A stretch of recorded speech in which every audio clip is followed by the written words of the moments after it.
आज बात करेंगे एक ऐसे विवाद की जो धर्म, कानून और राजनीति की गलियों में बुरी तरह उलझ गया है। ये कहानी है आस्था और सत्ता के बीच एक बड़े टकराव की, एक ऐसी पूजनीय उपाधि की जिसके लिए जंग छिड़ी हुई है। तो चलिए इस पूरे मामले को परत दर परत समझते हैं। जरा सोचिए, पवित्र गंगा का किनारा, करोड़ों श्रद्धालुओं की भीड़, और उस भीड़ के बीच एक साधु जो अपने सबसे बड़े धार्मिक अधिकार के लिए सीधे प्रशासन से टकरा जाते हैं। नहीं, ये किसी फिल्म की कहानी नहीं है, बल्कि एक असली टकराव है जिसकी एक एक परत हम आज खोलने वाले हैं। तो हमारी कहानी शुरू होती है 2026 के प्रयागराज माघ मेले से। ये वो जगह है जहां हर साल लाखों करोड़ों लोग आस्था की डुबकी लगाने आते हैं। लेकिन इस बार यही जगह आस्था और प्रशासन के बीच टकराव का मैदान बनकर रह गई। और ये जो शब्द हैं, ये स्वामी अविमुक्तेश्वरानंद के हैं, जो इस पूरे विवाद के बिल्कुल केंद्र में हैं। उनके इस बयान में गुस्सा भी है और दर्द भी। उनके लिए पुलिस की ये कार्रवाई सिर्फ एक रोकटोक नहीं, बल्कि एक बहुत पुरानी धार्मिक परंपरा का सरेआम अपमान थी। तो सवाल ये है कि आखिर उस दिन हुआ क्या था? देखिए, 18 जनवरी की सुबह स्वामी जी अपनी पारंपरिक पालकी में शाही स्नान के लिए निकले थे। लेकिन बात तब बिगड़ी जब दोपहर होते होते पुलिस ने भारी भीड़ का हवाला देकर उन्हें आगे जाने से रोक दिया। इसके बाद मामला इतना बड़ा कि पुलिस और शिष्यों में झड़प हो गई, जिसमें उनका पवित्र छत्र तक टूट गया। इस बात से आहत होकर स्वामी जी बिना स्नान किए ही वापस लौट गए और वहीं अनशन पर बैठ गए। अब देखिए, यहाँ पर दो अलग अलग बातें सामने आती हैं।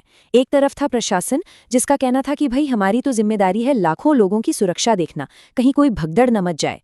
वहीं दूसरी तरफ थे स्वामी जी और उनके शिष्य, जिनके लिए ये सिर्फ एक सिक्योरिटी का मामला नहीं था, बल्कि उनकी सदियों पुरानी परंपरा पर सीधा हमला था।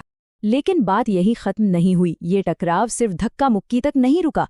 मेला प्रशासन ने तो एक कदम और आगे बढ़कर स्वामी जी को एक ऑफिशियल नोटिस थमा दिया, और इसी नोटिस ने इस विवाद में एक नया कानूनी एंगल जोड़ दिया। और उस नोटिस में पूछा गया एक ऐसा सवाल जिसने पूरे विवाद की दिशा ही बदल दी। प्रशासन ने सीधे सीधे उनकी उपाधि की वैधता पर, उनकी लेजिटिमेसी पर ही उंगली उठा दी। और यही सवाल हमें इस कहानी की जड़ तक ले जाता है कि आखिर स्वामी अविमुक्तेश्वरानंद हैं कौन, और शंकराचार्य होने का उनका दावा कितना मजबूत है।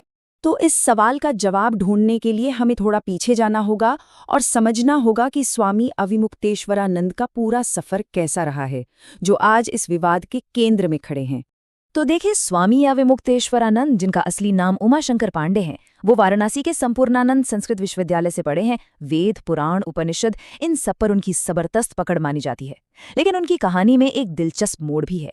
1994 में वो इसी यूनिवर्सिटी में स्टूडेंट यूनियन के प्रेसिडेंट चुने गए थे, और कहते हैं कि वो छात्र राजनीति का तजुर्बा आज भी उनके काम करने के तरीके में साफ झलकता है। अब बात करते हैं उनके आध्यात्मिक सफर की, जो उतना ही दिलचस्प है। उन्होंने अपने गुरु स्वामी स्वरूपानंद सरस्वती के अंडर में एक एक करके सारे पड़ाव पार किए। पहले वो ब्रह्मचारी बने, फिर 2003 में उन्हें सन्यास की दीक्षा मिली, और सबसे जरूरी बात, वो दंडी सन्यासी बने। ये एक बहुत ही अहम शर्त है, एक अनिवार्य योग्यता है शंकराचार्य पद के लिए। तो ये तो हुई स्वामी जी की कहानी, लेकिन वो जिस विवाद का हिस्सा है, वो विवाद उनसे कहीं ज्यादा पुराना और पेचीदा है। ये कहानी है ज्योतिषपीठ के उस सिंहासन की, जिस पर करीब 70 सालों से कानूनी दांव-पेच चल रहे हैं। जैसा मैंने कहा, ये विवाद कोई नया नहीं है। सोचिए, 1953 में पहले शंकराचार्य के निधन के बाद से ही ये पीठ दो गुटों में बटी हुई है। सालों तक कोर्ट कचहरी चलती रही, और फिर आया साल 2017, जब इलाहाबाद हाईकोर्ट ने एक ऐसा फैसला सुनाया जिसमें दोनों ही पक्षों के दावों में कमियां निकाली गई।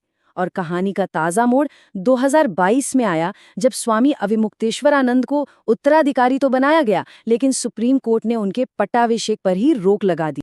तो आज की तारीख में ज्योतिषपीठ के सिंहासन के लिए दो मुख्य दावेदार मैदान में हैं, स्वामी वासुदेवानंद सरस्वती और स्वामी अविमुक्तेश्वरानंद सरस्वती।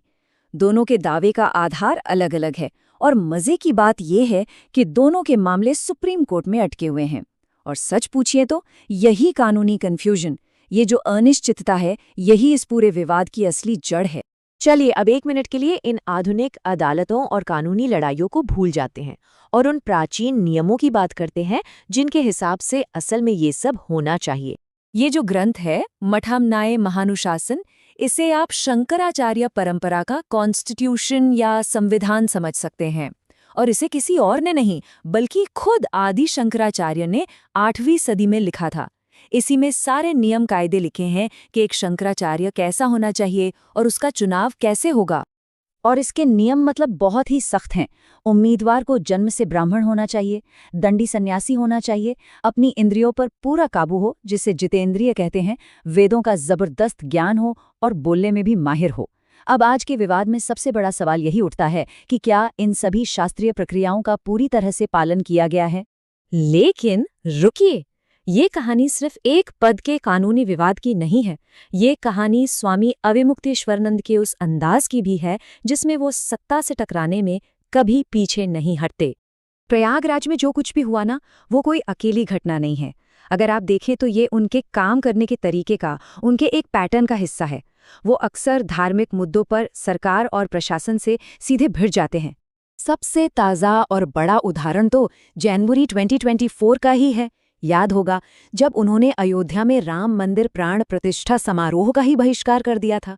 उनकी दलील सीधी थी, अधूरे मंदिर में प्राण प्रतिष्ठा शास्त्रों के खिलाफ है, और इस पूरे कार्यक्रम को बहुत ज्यादा राजनीतिक बना दिया गया। फिर जुलाई 2024 में एक और धमाका किया। उन्होंने आरोप लगाया कि केदारनाथ मंदिर के गर्भगृह से 228 किलो सोना गायब है। जाहिर है, इस बयान से उत्तराखंड सरकार से लेकर मंदिर मैनेजमेंट तक सब में हड़कंप मच गया था। और ऐसा नहीं है कि ये सब हाल फिलहाल में शुरू हुआ है। इससे पहले भी वो काशी विश्वनाथ कॉरिडोर प्रोजेक्ट का खुलकर विरोध कर चुके हैं। उनका मानना था कि इस प्रोजेक्ट के नाम पर कई पुराने मंदिरों को तोड़ा गया। तो आप देख सकते हैं, एक पैटर्न साफ नजर आता है। तो सवाल उठता है कि वो ऐसा करते क्यों हैं? देखिए, इसके पीछे उनकी एक अपनी विचारधारा है। वो धार्मिक हिंदू और राजनीतिक हिंदू में एक फर्क करते हैं, और वो खुद को धार्मिक हिंदू मानते हैं। उनके हिसाब से एक शंकराचार्य का ये सबसे बड़ा कर्तव्य है कि जब भी सत्ता यानी राजा धर्म के रास्ते से भटके तो उसे टोका जाए, उसे सही रास्ता दिखाया जाए।